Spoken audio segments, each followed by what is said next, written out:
പെണ്ണൊരുമ്പിട്ടാൽ എന്ന് കേട്ടിട്ടുണ്ടല്ലോ. ഒരു കുടുംബം നന്നാവണമെങ്കിലും മോശമാവണമെങ്കിലും ആ കുടുംബത്തിലെ അമ്മ ഒന്ന് വിചാരിച്ചാൽ മതിയാകും. കുടുംബം നന്നാകാനും മോശമാകാനും അമ്മയുടെ കൈയിരിപ്പ് മതിയാകും. മാർച്ച് 20 നടന്ന ഒരു വാർത്ത ആരും മറക്കാൻ ഇടയുണ്ടാകില്ല. കൈതപ്പുറത്തെ BJP പ്രാദേശിക നേതാവും ഓട്ടോറിക്ഷ തൊഴിലാളിയുമൊക്കെ ആയിട്ടുള്ള KK രാധാകൃഷ്ണൻ വെടിയേറ്റ് മരിച്ച വാർത്ത ആരും മറക്കാനിടയുണ്ടാകില്ല. സന്തോഷ് എന്ന് പറയുന്ന ഭാര്യയുടെ സുഹൃത്തിന്റെ കൈകൊണ്ടാണ് രാധാകൃഷ്ണന് വെടിയേറ്റിരിക്കുന്നത്. ഇപ്പോഴത്തെ ഏറ്റവും ഒടുവിൽ വിവരമനുസരിച്ച് രാധാകൃഷ്ണന്റെ ഭാര്യ മിനി നമ്പ്യാർക്ക് ഇതുമായി ബന്ധപ്പെട്ട എല്ലാ കാര്യങ്ങളും അറിയാമെന്നും മിനി നമ്പ്യാരുടെ കൊട്ടേഷനായിരുന്നു രാധാകൃഷ്ണനെ കൊലപ്പെടുത്തിയത് എന്നുമാണ് വ്യക്തമാകുന്നത്. അതായത് മൂന്നാം പ്രതിയായി മിനി നമ്പ്യാരുടെ പേര് പോലീസ് എഴുതി ചേർത്തിട്ടുണ്ട്. എന്നാൽ സത്യത്തിൽ ഇവിടെ മിനി നമ്പ്യാർ മൂന്നാം പ്രതിയല്ല, ഒന്നാം പ്രതി തന്നെയാണ്. സ്വന്തം ഭർത്താവുമായി ജീവിക്കാൻ താല്പര്യമില്ലെങ്കിൽ ആ കുടുംബജീവിതം ഉപേക്ഷിച്ച് പുറത്തേക്ക് വരണം. അല്ലാതെ ആ ഭർത്താവിനെ കൊലയ്ക്ക് കൊടുക്കുകയല്ല വേണ്ടിയിരുന്നത്.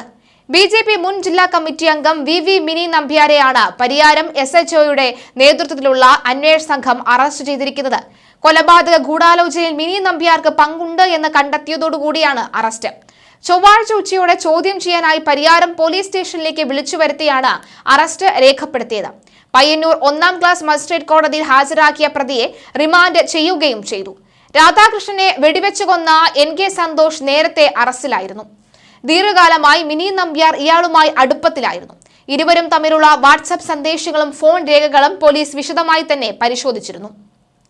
കൊലപാതകം നടന്ന മാർച്ച് 20 സന്തോഷും മിനി നമ്പ്യാരും തമ്മിലുള്ള ഫോൺ സന്ദേശങ്ങൾ പരിശോധിച്ചപ്പോൾ കൊലപാതക ഗൂഢാലോചനയിൽ മിനി നമ്പ്യാർക്ക് പങ്കുണ്ട് എന്ന് വ്യക്തമാവുകയായിരുന്നു. ഇരുവരും തമ്മിലുള്ള അടുപ്പം രാധാകൃഷ്ണൻ പലതവണ ചോദ്യം ചെയ്തിരുന്നു. കൊലപാതകം നടന്ന ദിവസം രാധാകൃഷ്ണൻ ഭാര്യയെ ഈ ബന്ധത്തിന്റെ പേരിൽ ശകാരിച്ചിരുന്നു. കൊല നടന്ന ശേഷവും ഇരുവരും ബന്ധപ്പെട്ടു എന്ന നിഗമനത്തിലാണ് പോലീസ്. രാധാകൃഷ്ണൻ പുതുതായി നിർമ്മിക്കുന്ന വീട്ടിലാണ് കൊല നടന്നത്. മാതമംഗലത്തെ വീട്ടിൽ നിന്ന് കൊലപാതകം നടന്ന ദിവസം മിനി അടുത്തുതന്നെയുള്ള അമ്മയുടെ വീട്ടിൽ എത്തിയിരുന്നു. വെടിയൊച്ച കേട്ടിട്ടും കൊലപാതകം നടന്ന വീട്ടിലേക്ക് മിനി നമ്പ്യാർ വന്നില്ല എന്നതും ദുരൂഹത ഏറുകയാണ്. കേസിൽ മൂന്നാം പ്രതിയാണ് മിനി. ഈ കേസിൽ തോക്ക് നൽകിയ സിജോ ജോസഫിനെ 2ാം പ്രതിയായി കഴിഞ്ഞ ദിവസം അറസ്റ്റ് ചെയ്തിരുന്നു. കൈതപ്പുറത്ത് പണി നടക്കുന്ന വീട്ടിൽ വെച്ച് മാർച്ച് 20 രാത്രി 7:30യോടുകൂടിയാണ് രാധാകൃഷ്ണൻ വെടിയേറ്റ് മരിച്ചത്. മിനിയുമായുള്ള സൗഹൃദം എതിർത്തതിന്റെ പകയിലാണ് രാധാകൃഷ്ണനെ സന്തോഷ് കൊലപ്പെടുത്തിയത് എന്ന് പോലീസ് കണ്ടെത്തിയിരുന്നു. മിനിയുമായുള്ള സന്തോഷിന്റെ സൗഹൃദം രാധാകൃഷ്ണന്റെ കുടുംബ ബന്ധത്തെ ബാധിച്ചിരുന്നു. സഹപാഠികളായ സന്തോഷും മിനിയും പൂർവ്വ വിദ്യാർത്ഥി സംഗമത്തിലാണ് വീണ്ടും കണ്ടുമുട്ടിയത് എന്ന് സന്തോഷ് രാധാകൃഷ്ണനോടും വീട്ടുകാരോടും പറഞ്ഞിരുന്നു. പിന്നീട് രാധാകൃഷ്ണന്റെ വീട് നിർമ്മാണത്തിന് സന്തോഷ് സഹായിയായി എത്തി. ഭാര്യയുടെ കാര്യത്തിൽ സന്തോഷ് കൂടുതൽ ഇടപെടാൻ തുടങ്ങിയപ്പോൾ രാധാകൃഷ്ണൻ എതിർത്തിരുന്നു. ഇതോടെ രാധാകൃഷ്ണനെ സന്തോഷ് ഭീഷണിപ്പെടുത്താൻ തുടങ്ങി. രാധാകൃഷ്ണൻ നൽകിയ പരാതിയെ തുടർന്ന് ഇവരെ പരിയാരം പോലീസ് സ്റ്റേഷനിൽ വിളിപ്പിച്ച് സംസാരിച്ചിരുന്നു. ഇതോടെ സന്തോഷിന്റെ ഭീഷണി കിട്ടിയെന്ന് രാധാകൃഷ്ണൻ പറഞ്ഞതായി നാട്ടുകാർ പറഞ്ഞു. കൊലപാതകം നടന്ന ദിവസം വൈകിട്ട് നിനക്ക് മാപ്പില്ല എന്ന് സന്തോഷ് സമൂഹ മാധ്യമങ്ങളിൽ കുറിച്ചിരുന്നു. സന്തോഷ് വീട്ടിൽ ഒളിച്ചിരുന്ന് വെടിവെച്ചു എന്നാണ് പോലീസ് കണ്ടെത്തിയത്. റിമാൻഡിലായ കേസിലെ 1ാം പ്രതി സന്തോഷിനെ പോലീസ് കസ്റ്റഡിയിൽ വാങ്ങി ചോദ്യം ചെയ്തിരുന്നു. ഫോൺ വിളികൾ സംബന്ധിച്ച വിശദാംശങ്ങളുടെ അടിസ്ഥാനത്തിൽ പോലീസ് മിനി നമ്പ്യാരുടെ മൊഴി എടുത്തിരുന്നു. 1ാം പ്രതി സന്തോഷുമായി ഇവരുടെ അതിരുകടന്ന സൗഹൃദം സംബന്ധിച്ച വിവരങ്ങൾ വ്യക്തമായി പരിശോധിച്ച ശേഷം ചോദ്യം ചെയ്യുകയും ഇതിൽ ലഭിച്ച തെളിവുകളുടെ അടിസ്ഥാനത്തിൽ രാധാകൃഷ്ണനെ കൊലപ്പെടുത്താൻ ഒത്താശ ചെയ്യുകയും ചെയ്തു എന്ന കുറ്റത്തിന് മിനി നമ്പ്യാരെ അറസ്റ്റ് ചെയ്യുകയായിരുന്നു. സന്തോഷിന് മിനിയുടെ സഹായം ലഭിച്ചു എന്ന് കണ്ടെത്തിയിരുന്നു. കൊലയ്ക്ക് മുൻപും ശേഷവും മിനി പ്രതിയുമായി ഫോണിൽ സംസാരിച്ചതായ തെളിവുകളും കിട്ടി. ഈ ഒരു കൊലപാതകവുമായി ബന്ധപ്പെട്ട മരണത്തിന് കാരണം പൂർവ്വ വിദ്യാർത്ഥികൾ തമ്മിലുള്ള സൗഹൃദമെന്ന പോലീസ് അന്വേഷണത്തിൽ തന്നെ ആദ്യമേ തെളിഞ്ഞിരുന്നു. നഷ്ടപ്രണയത്തിന്റെ വീണ്ടെടുപ്പിന്റെ തുടക്കം പൂർവ്വ വിദ്യാർത്ഥി സംഗമത്തിൽ നിന്നാണ്. വെടിയേറ്റ് മരിച്ച KK രാധാകൃഷ്ണന്റെ ഭാര്യയും കേസിലെ പ്രതി NK സന്തോഷും ഒരുമിച്ച് പഠിച്ചവരായിരുന്നു. 6 മാസം മുമ്പ് നടന്ന പൂർവ്വ വിദ്യാർത്ഥി സംഗമത്തിൽ വെച്ചാണ് ഇരുവരും വീണ്ടും കണ്ടുമുട്ടിയത്. പഴയകാല ഓർമ്മകൾ പങ്കുവച്ച് ഇരുവരും വീണ്ടും അടുത്തു.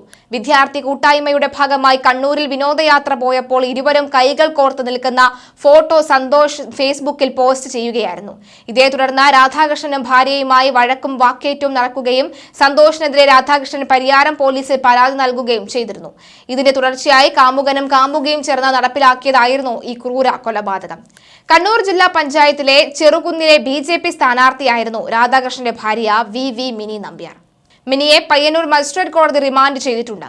ഇന്നലെ പരിയാരം ഇൻസ്പെക്ടർ MP വിനീഷ് കുമാറിന്റെ നേതൃത്വത്തിൽ വനിതാ പോലീസ് ഉൾപ്പെടെയുള്ള സംഘത്തിൽ എത്തിയാണ് കസ്റ്റഡിയിൽ എടുത്തത്. മാർച്ച് 20-നാണ് നാടിനെ നടുക്കിയ കൊലപാതകം നടന്നത്.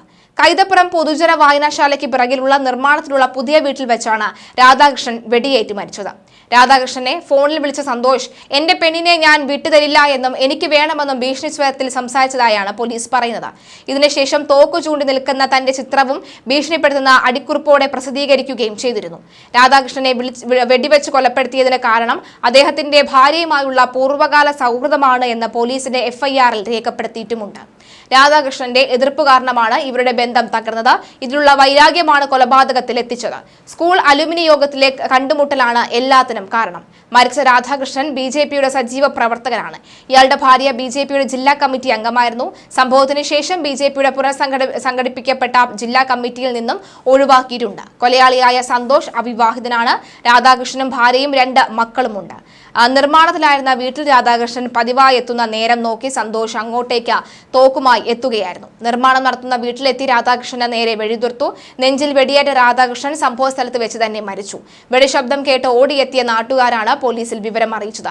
കൃത്യം നടത്തിയ ശേഷം സംഭവ സ്ഥലത്ത് തുടർന്ന് സന്തോഷിനെ പോലീസ് എത്തി കസ്റ്റഡിയിലെടുത്തു. കാട്ടുപന്നികളെ വെടിവെക്കുന്നതിൽ പരിശീലനം നേടിയ ആളുകൂടിയാണ് സന്തോഷ്.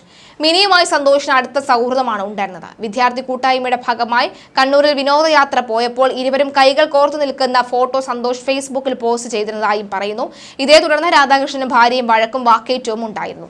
സൗഹൃദത്തെ ചൊല്ലി രാധാകൃഷ്ണന് ഭാര്യയെ മർദ്ദിച്ചിരുന്നു. ഇതാണ് കൊലപാതകത്തിൽ പ്രകോപനമായത് എന്ന് സന്തോഷ് പോലീസിന് മൊഴി നൽകിയിട്ടുണ്ട്. പടക്കം പൊട്ടിയ ശബ്ദമാണ് എന്ന് ആദ്യം പരിസരവാസികൾ കരുതി. രാധാകൃഷ്ണന്റെ മകനാണ് കരഞ്ഞ് വീടിന് പുറത്തേക്ക് വന്ന സംഭവം പരിസരത്തുള്ളവരെ അറിയിച്ചത്. നാട്ടുകാർ ഓടിയെത്തിയപ്പോൾ വരാന്തയിൽ രക്തത്തിൽ കുളിച്ച് നിലയിലായിരുന്ന രാധാകൃഷ്ണനെയാണ് കണ്ടത്. ഉടൻ ആശുപത്രിയിൽ എത്തിച്ചുവെങ്കിലും ജീവൻ രക്ഷിക്കാൻ കഴിഞ്ഞില്ല. പോലീസ് ഉൾപ്പെടെയുള്ളവർ സ്ഥലത്തെത്തി തിരച്ചിൽ നടത്തിയപ്പോഴാണ് പ്രദേശത്ത് നിന്ന് സന്തോഷിനെ പിടികൂടുന്നത്. രാധാകൃഷ്ണന്റെ നെഞ്ചിലാണ് വെടിയേറ്റത്. നാടൻ തോക്കാണ് കൊലപാതകത്തിന് ഉപയോഗിച്ചത്. ഇരിട്ടി കല്യാട് സ്വദേശിയായ രാധാകൃഷ്ണൻ 20 വർഷമായി ഈ കൈതപ്പുറത്താണ് താമസം. റിമാൻഡിലായ കേസിലെ 1-ാം പ്രതി സന്തോഷിനെ പോലീസ് കസ്റ്റഡിയിൽ വാങ്ങി ചോദ്യം ചെയ്തിരുന്നു. ഫോൺ വിളികൾ സംബന്ധിച്ച് വിശദാംശങ്ങളുടെ അടിസ്ഥാനത്തിലാണ് പോലീസ് മിനി നമ്പ്യാരുടെ മൊഴിയെടുത്തത്. 1-ാം പ്രതി സന്തോഷുമായി ഇവരുടെ അതിരുകടന്ന സൗഹൃദം സംബന്ധിച്ച വിവരങ്ങൾ വ്യക്തമായി തന്നെ പരിശോധിച്ച ശേഷം ചോദ്യം ചെയ്യുകയും ഇതിൽ ലഭിച്ച തെളിവുകളുടെ അടിസ്ഥാനത്തിൽ രാധാകൃഷ്ണനെ കൊലപ്പെടുത്താൻ ഒത്താശ ചെയ്യുകയും ചെയ്തു എന്ന കുറ്റത്തിന് മിനി നമ്പ്യാർ അറസ്റ്റ് ചെയ്യുകയായിരുന്നു. പ്രതിക്ക് തോക്ക് നൽകിയതിന് സിജോ ജോസ് എന്നയാൾ നേരത്തെ അറസ്റ്റിലായിട്ടുണ്ട്. എന്തായാലും മക്കൾ ഇവർ രണ്ടുപേരെയും അതായത് ഈ അമ്മയെ തള്ളി പറഞ്ഞിരിക്കുകയാണ്. തൻ്റെ അച്ഛനെ കൊന്ന അമ്മ തങ്ങൾക്ക് ഇനി വേണ്ട എന്ന മക്കൾ ശാഠ്യം പിടിച്ചിട്ടുണ്ട്. എന്തായാലും ലോകം കീഴ്മേൽ മറയുന്ന സംഭവ വികാസങ്ങൾ തന്നെയാണ് ഓരോ ദിവസവും നടന്നുകൊണ്ടിരിക്കുന്നത്. പല കുടുംബത്തിലും വിവാഹത്തിന് ശേഷമുള്ള ഇത്തരം അവിഹിത ബന്ധങ്ങളുടെ കാരണത്താൽ എത്ര കുടുംബങ്ങളാണ് നശിച്ച് നാരായണക്കല്ലെടുക്കുന്നത് എന്ന് ഒന്നോർത്താൽ നന്നാവും. ഒരു നേരത്തെ സുഖത്തിന് വേണ്ടി ഇറങ്ങി ചെല്ലുമ്പോൾ സ്വന്തം അമ്മയും സ്വന്തം മക്കളെയും സ്വന്തം ഭർത്താവിനെയും ഒന്നോർത്താൽ നന്ന്. ആണായാലും ശരി, പെണ്ണായാലും ശരി.